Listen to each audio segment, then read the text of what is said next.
The morning sunlight sliced through Eleanor Vance's elegant home office, illuminating dust motes dancing above her half-finished Earl Grey. Then, a cold blue light from her phone shattered the tranquility. I'm gone. With Chloe. Cars sold. Joint account emptied. See you in Dubai. For a fleeting second, the world reeled, but Eleanor, a CEO forged in the crucible of cutthroat business, merely adjusted her spectacles.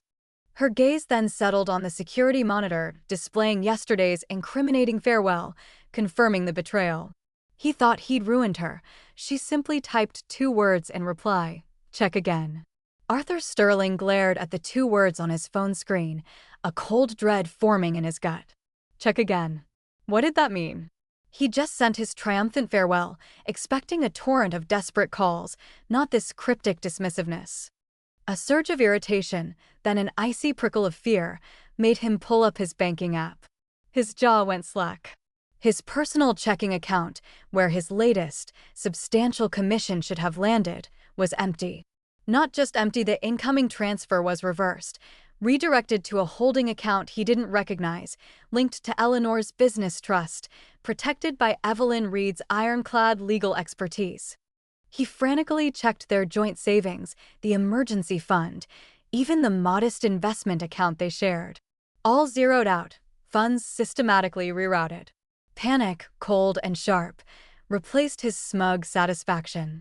He fumbled for his phone, dialing Eleanor's number, his voice rising into a shrill, furious voicemail. Eleanor, what the hell have you done? This is my money.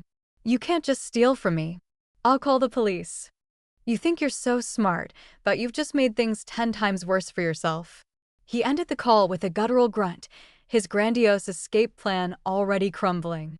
Eleanor, sipping her chamomile tea in her study, listened to Arthur's increasingly frantic voicemail without a flicker of emotion. His desperation was palpable, almost pathetic. Evelyn had been right.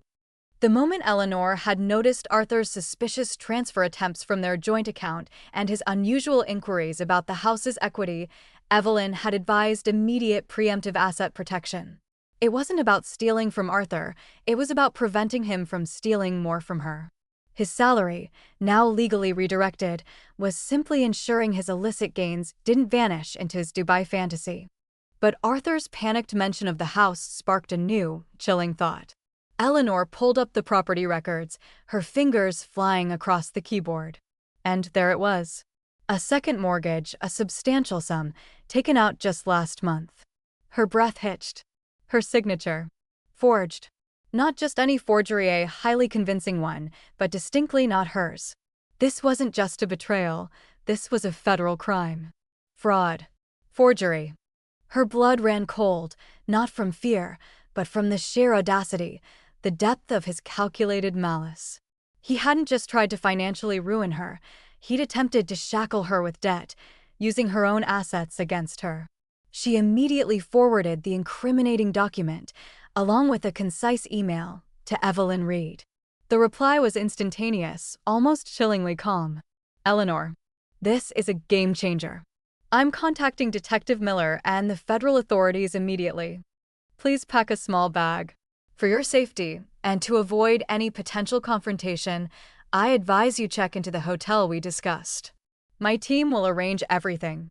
Eleanor packed a single, elegant overnight bag. Her house, the one she'd meticulously designed, now felt tainted, a stage for a betrayal that ran deeper than she'd ever imagined. She left the key on the counter, the silence of the empty rooms a stark contrast to the storm brewing outside. At the discreet downtown hotel, the city lights twinkled below, indifferent to her private catastrophe. She ordered a glass of water, sitting by the window, the enormity of 27 years dissolving into this bitter, calculating act. Arthur Sterling, the man she'd built a life with, was not just a cheating husband. He was a criminal, petty, and vicious. Yet, there was no emotional devastation, no tears. Only a steely resolve. He had underestimated her. And he would pay. This wasn't personal anymore, it was business. A precise, methodical dismantling of a parasite.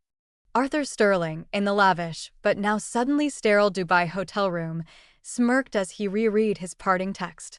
He pictured Eleanor, pale and trembling, her meticulously ordered world crumbling around her.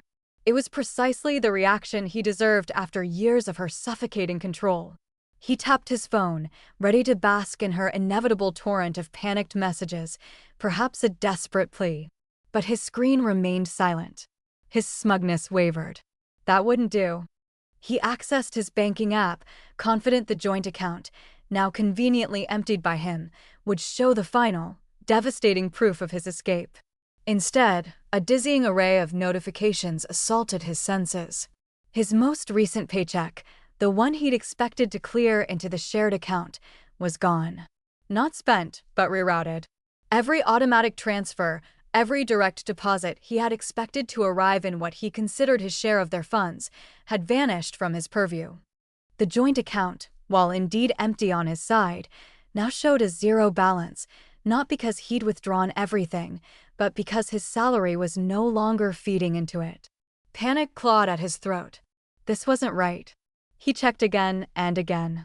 His personal savings, a modest sum he'd squirreled away for years, were still there, but the much larger monthly influx he relied upon to fund his lavish lifestyle, the money he felt entitled to, was gone. Transferred to an unknown account, shielded by Eleanor's legal team.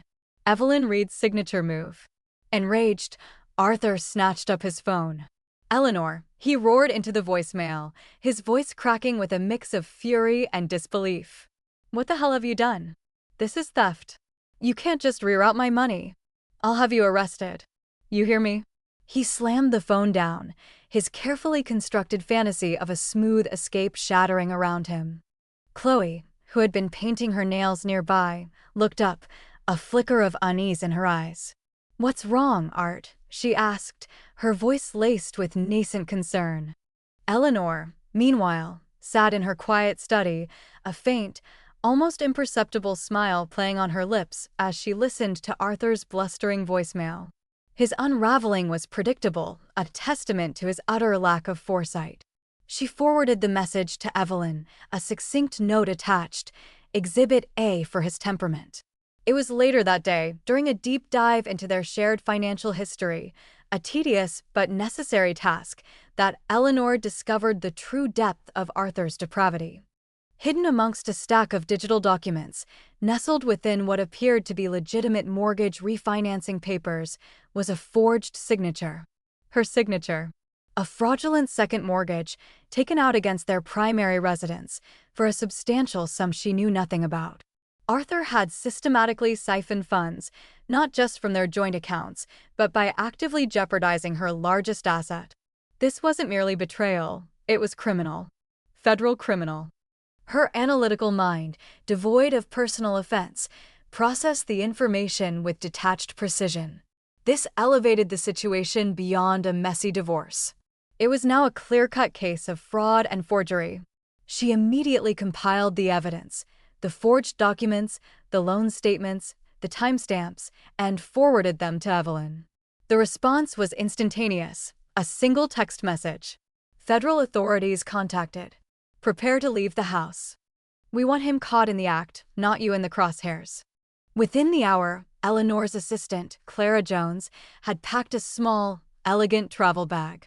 Eleanor, leaving her familiar, now tainted home behind, checked into a luxurious downtown hotel, its anonymity a balm to her strategic mind. As she looked out at the city lights, the vibrant pulse of a life that had nothing to do with Arthur, she felt a profound sense of closure. 27 years. A quarter-century tied to a man who, in the end, proved himself nothing more than a common thief and a petty schemer. There was no grief, no residual warmth, only a cold, hard clarity. This was the end, not of her world, but of his. And she had merely ensured he pulled the trigger himself. Arthur Sterling's rage had burned itself out, leaving behind a cold ash of desperation. The sleek, expensive phone in his trembling hand felt like a brick. He had tried every password, every obscure login, but Eleanor's icy counterstrike had been absolute. All joint funds, even his own measly remaining salary, were gone, rerouted to accounts he couldn't even name, let alone access. Dubai, with its promise of opulence and escape, now felt a million miles away. He dialed Chloe. "Where are you?" he demanded, his voice thin with panic, not the suave confidence he'd projected for weeks. Chloe's voice, usually a breathy murmur, was tight with fear. "Arthur, the flight leaves in 6 hours. And my card was declined for the taxi. What's happening?" Her panic was a contagious tremor.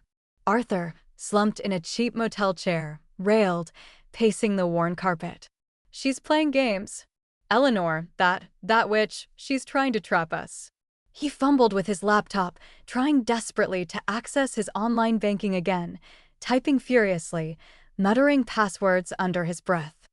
Every failed attempt was a fresh wave of humiliation, a stark display of his financial ineptitude, of how entirely dependent he had been on Eleanor's quiet efficiency.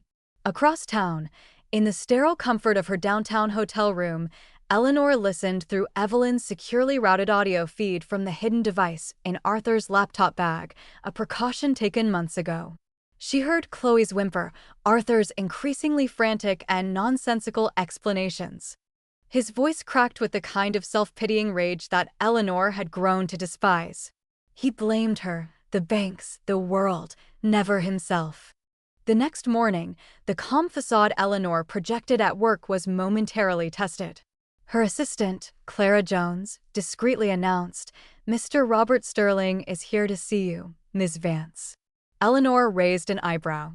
Arthur's older brother, a man who believed family loyalty superseded all else, and who had always implicitly approved of Arthur's lavish lifestyle at Eleanor's expense, was an unwelcome sight. She gestured for Clara to allow him in, bracing herself. Robert entered, his face a mask of carefully constructed concern, though his eyes held a glint of self-righteous anger. He sat uninvited. "Eleanor," he began, his voice dripping with false sympathy, "I heard about Arthur. This is extreme, isn't it? To cut him off completely? To involve the police?" Eleanor steepled her fingers, her gaze unwavering. "Robert, Arthur didn't just leave me. He attempted to steal my assets, sold my car without my knowledge, and, more critically, took out a fraudulent loan against our house, forging my signature. That's not extreme, that's a federal crime. My attorney, Evelyn Reed, has outlined his actions in great detail." Robert scoffed. "Alone? He was under pressure. You know how expensive your lifestyle is. And what about the money you diverted from his paycheck? Isn't that also illegal? He's my brother, Eleanor. This is vindictive. Think of our family name. Can't you just drop the charges? Let him go, and we'll figure out some repayment plan." Eleanor's composure remained unblemished. "Robert, the money from his paycheck was legally rerouted by my attorney to protect my assets from further theft after we discovered his financial irregularities and infidelity. It was a defensive measure, not an offensive one. As for the family name, Arthur already dragged it through the mud. I will not enable a criminal. My decisions are about justice and self-preservation, not vindictiveness. Arthur made his choices. Now he must face the consequences." The finality in her tone brooked no argument. Robert, seeing the futility of his pleas, left with a huff, his face flushed with indignation. Hours later, as dusk settled over the city, Eleanor's private line, the one only a select few knew, rang. The caller ID displayed an unknown number. She answered. "Eleanor? It's Chloe." The young woman's voice was barely a whisper, ragged with fear and bordering on hysteria. I have to tell you something. He's losing it. Arthur. He's not going to Dubai. He can't get any money. He's talking about desperate measures. Selling things, getting fake IDs. He's got some contact, some shady guy he keeps calling. We're at the Desert Sands Motel, near the airport. Room 212.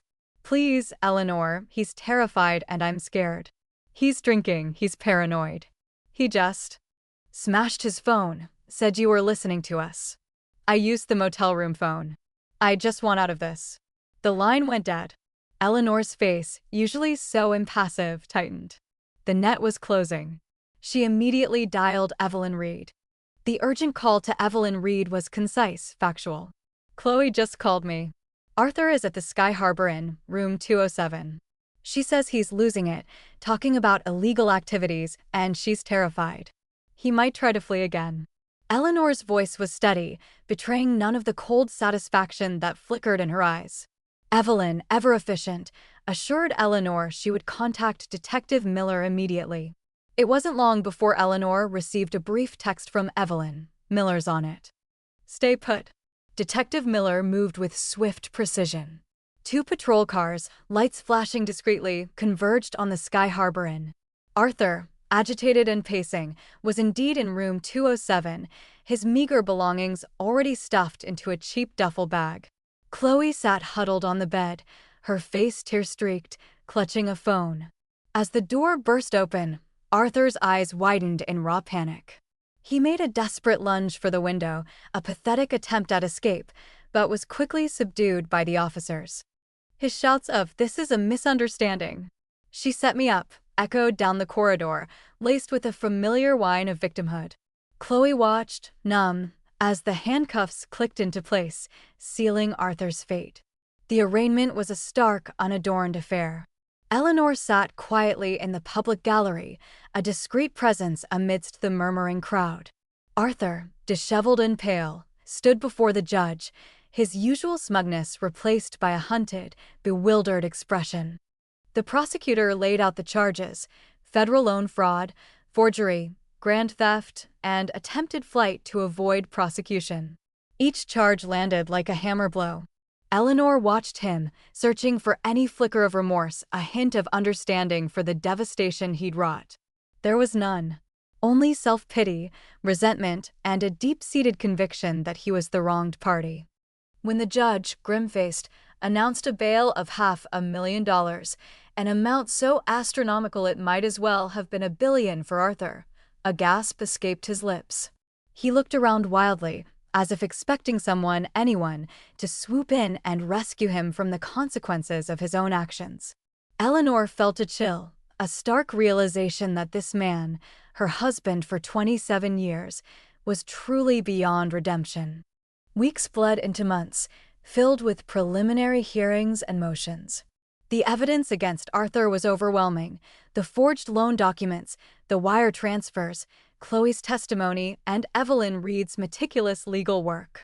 Facing a mountain of incontrovertible proof and the undeniable flight risk he presented, Arthur's public defender advised him to accept a plea deal. It was a humiliating capitulation, stripping him of any shred of dignity he might have imagined he possessed. He pleaded guilty to grand theft, the lesser of the federal charges, hoping to avoid a more severe sentence for the fraud. The sentencing hearing was brief. Eleanor was there again, a silent witness. The judge, referencing Arthur's history of financial irresponsibility and his blatant disregard for the law, handed down a 3-year prison sentence. There would also be substantial restitution to be paid to the bank for the fraudulent loan and to Eleanor for her stolen assets. Arthur listened, slumped, as the words cemented his downfall. He glanced towards Eleanor once, a venomous, bewildered look, as if unable to comprehend how she, of all people, had brought him to this point. His world, built on entitlement and deceit, had crumbled, not with a bang, but with the cold, unyielding precision of Eleanor's calculated retribution. For Eleanor, watching him being led away, it wasn't triumph she felt, but a profound, liberating sense of justice. The nightmare was over. Her future, once shadowed by his betrayal, now lay open, unburdened, and clear. Months later, the dust settled into a new, sharp clarity for Eleanor. The divorce, finalized with the same surgical precision she applied to her business dealings, had severed the last legal threads to Arthur Sterling. The sprawling family home, a repository of 2 decades of shared history and, ultimately, betrayal, was sold. It was a clean break, a deliberate erasure of a past that no longer served her. She moved into a sleek, minimalist condominium downtown, all glass and polished concrete, a testament to her independent success and forward momentum.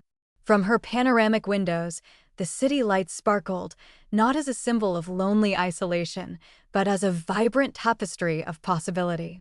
Her pharmaceutical distribution empire, once a source of quiet pride, now roared. With Clara Jones, her indispensable assistant, by her side, Eleanor had not merely recovered, she had thrived. Revenue had doubled, her leadership sharper, her focus unburdened by the dead weight of a failing marriage. Clara, a bastion of efficiency and unwavering loyalty, handled the operational complexities, freeing Eleanor to strategize and innovate, pushing the company to unprecedented heights. It was a vindication, not of spite, but of pure, unadulterated competence. One afternoon, a notification from her building's concierge announced an unexpected visitor, Chloe Davis. Eleanor felt a flicker of something she couldn't quite name, not anger, not even curiosity, but a detached readiness. She granted access. Chloe, looking considerably older and far more subdued than the giddy young woman Eleanor had seen on her security footage, stood nervously in the doorway. There were no false tears, no histrionics, just a quiet, almost painful sincerity in her eyes. "Eleanor," Chloe began, her voice barely above a whisper, I needed to see you. To say I'm truly sorry. For everything. I was so foolish, so easily swayed by his lies, his promises. I saw what I wanted to see, and I let myself be used. I had no idea of the depths of his deception, of the harm he truly intended for you. You're incredibly strong. And what you did, the way you handled everything, it was remarkable." Eleanor listened, her gaze unwavering, not cold, but deeply analytical. She saw a young woman who had been foolish, yes, but who had also, in her terrified desperation, provided the crucial piece of the puzzle that had led to Arthur's arrest. It was a transaction of information, not emotion. "Thank you for coming, Chloe," Eleanor replied, her voice level. "I appreciate you saying this. And I understand you were misled. Arthur was a master of manipulation." She paused, her eyes narrowing imperceptibly. However, understanding someone's actions and forgiving them are two different things. You made your choices, as did he. And I made mine. There are consequences for all of us. It was not a message of absolution, but a firm reiteration of personal accountability, a boundary set with steel. Chloe nodded, a fragile understanding dawning on her face. She had sought forgiveness, but received a bracing dose of reality instead. With a final, hesitant nod, Chloe left, a lighter burden, perhaps, but one still firmly her own. Arthur Sterling, meanwhile, was learning the full meaning of consequences. He served his full 3-year sentence, a period marked by futile appeals and a profound lack of empathy for anyone but himself. Upon release, his legal record, coupled with his reputation and an utter lack of marketable skills, rendered him unemployable in any meaningful capacity. He floundered, burdened by the substantial restitution payments owed to Eleanor, forced into menial jobs that barely covered his basic needs. His grand escape to Dubai, his vision of luxury, had crumbled into a squalid reality. On the 1-year anniversary of her liberation, Eleanor stood by her condo window, a single glass of amber liquid in her hand. She looked out at the vibrant city, at the life she had meticulously rebuilt, not from ashes, but from the solid bedrock of her own resilience and intellect. There were no grand pronouncements, no outward displays of triumph. Just a quiet, knowing smile. She raised her glass, not to Arthur's downfall, but to her own unwavering strength, her calculated retribution, and the brilliant, unapologetically independent future stretching out before her.